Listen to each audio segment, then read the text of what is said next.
So at the time of writing this, the Ranger is ahead in the polls, so let's just go ahead and break what's left of my cold dead heart and talk about what Wizards of the Coast did to my favorite class in Dungeons & Dragons, the Ranger.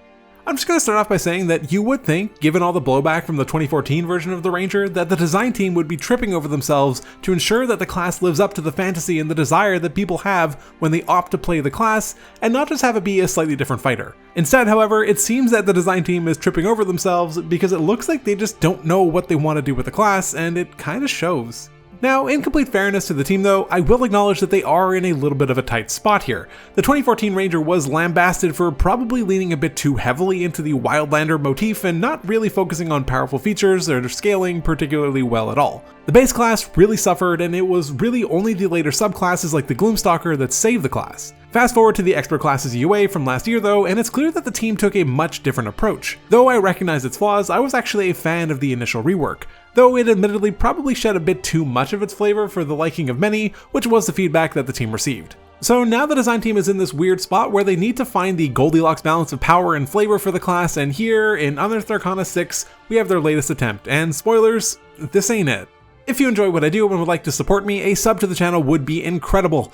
I want to thank everyone for the surge of support that I've had over the last few weeks, and I'm getting so close to my goal of 2,000 subs by the end of July, so thank you.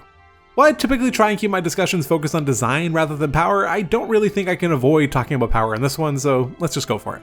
First up, we see some big changes to the class's spellcasting. The cantrips that Rangers had access to in the previous UA have been removed in favor of the Weapon Mastery feature. Gone are the spell preparation limitations that we've discussed in every UA 6 video so far.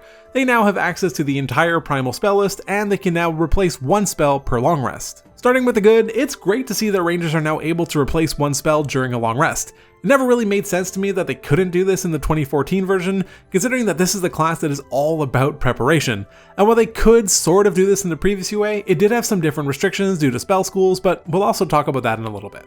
Losing cantrips really just kinda hurts. Spells like Guidance, Message, and even the new version of Resistance are all actually pretty good, and it's sad to see the Rangers lose access to them. Though I will say that thematically, I kinda feel like Rangers not having access to cantrips feels right, but the dip in power is undeniable. In exchange, the class gained access to the Weapon Mastery feature, which, while good in theory, still leaves a lot to be desired. We didn't see any improvements made to it in this UA, which is pretty unfortunate. I would be very okay with Rangers losing cantrips and gaining weapon masteries if the masteries were better, were more flexible, and provided additional options. I went into detail about these in my Weapon Mastery video, so check that out if you haven't already.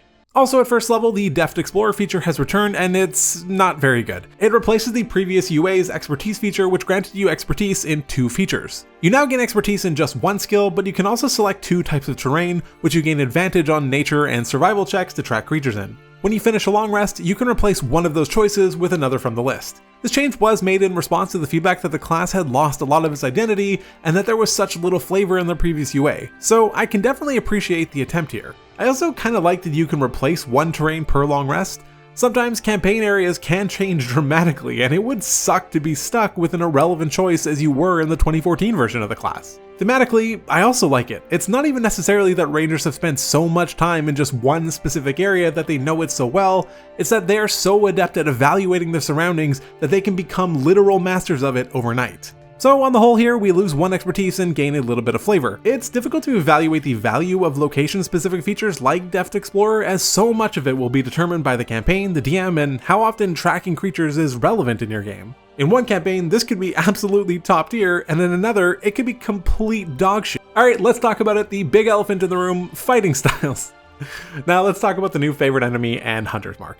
The Expert Class's version of Favorite Enemy granted Hunter's Mark as a free spell prep, and it made it so it no longer required concentration. This was pretty controversial, if for no other reason than it made 1 level dips into Ranger pretty attractive to not only get double expertise, but also a concentration-free Hunter's Mark. The new version of Favorite Enemy at 2nd level is just boring though.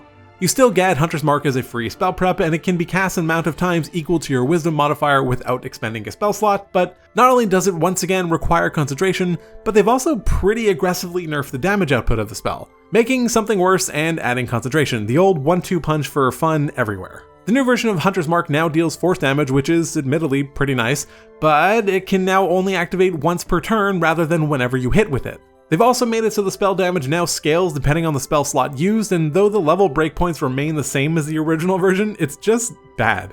Now, there have been countless suggestions online for different ways of improving Hunter's Mark, with some being much better than others, but I'm going to present some of my own thoughts here. I'm also not going to pretend that I'm the first person to suggest any of these. I'm really just not that creative. Firstly, if they're so dead set on making Hunter's Mark baked into the class identity, just make it a feature, not a spell. This is a conversation that goes a lot deeper though. I'll touch on it a little bit more when we get to Conjure Barrage, but the discussion of spells as features and the unified spell lists is a topic for another video.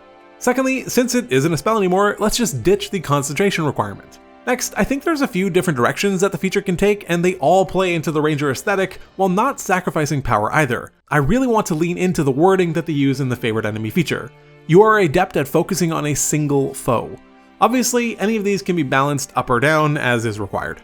So what if we borrow a little bit from the champion fighter and make it so that attack rolls of 19 or 20 are critical hits on the targeted creature? This could potentially stack with the new version of the spell, which imparts additional damage only once per turn. Alternatively, with sharpshooting on, what if we got a mini version of it here?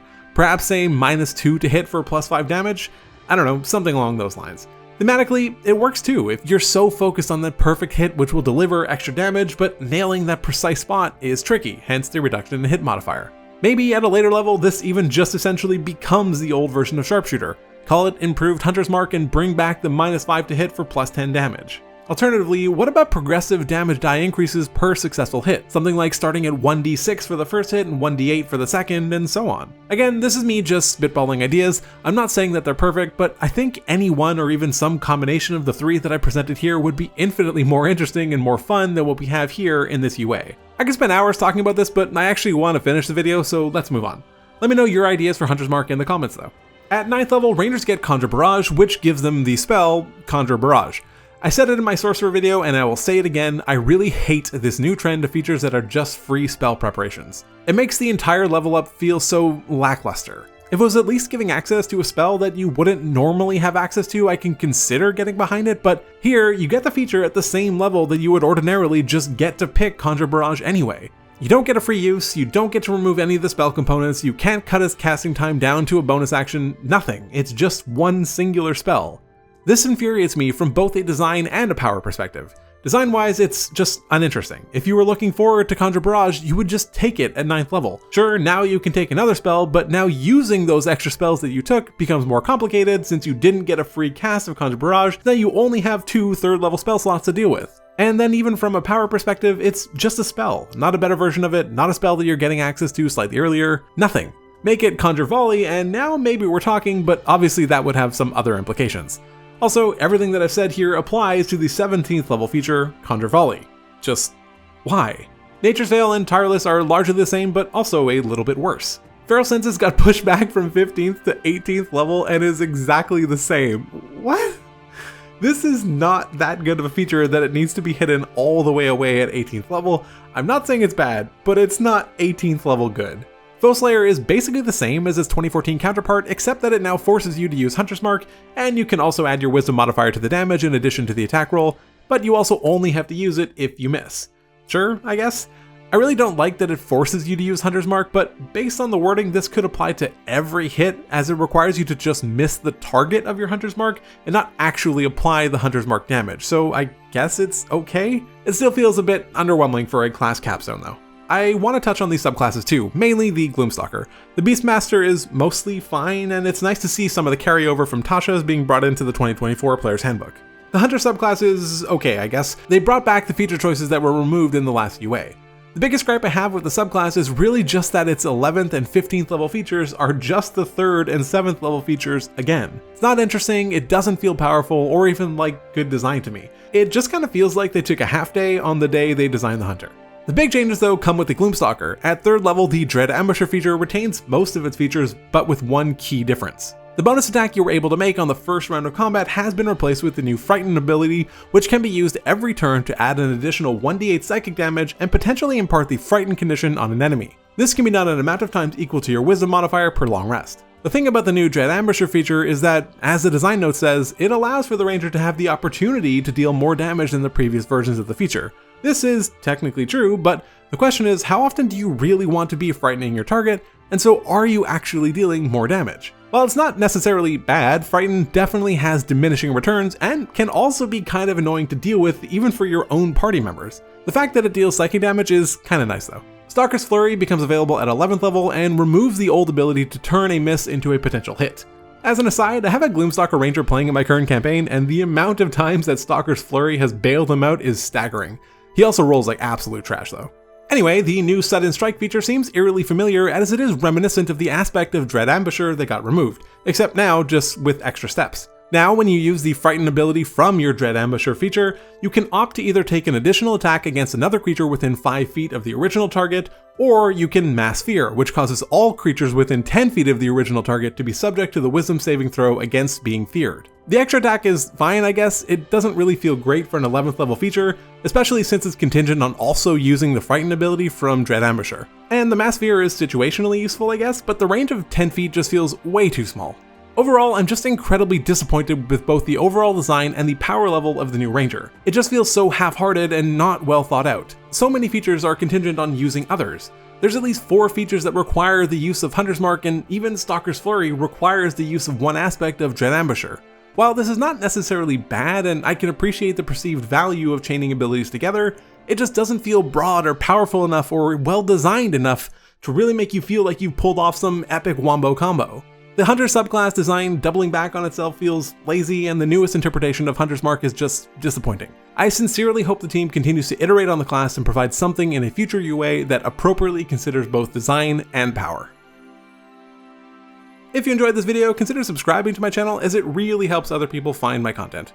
Also, feel free to check out some of my other One D&D videos, and otherwise, take care.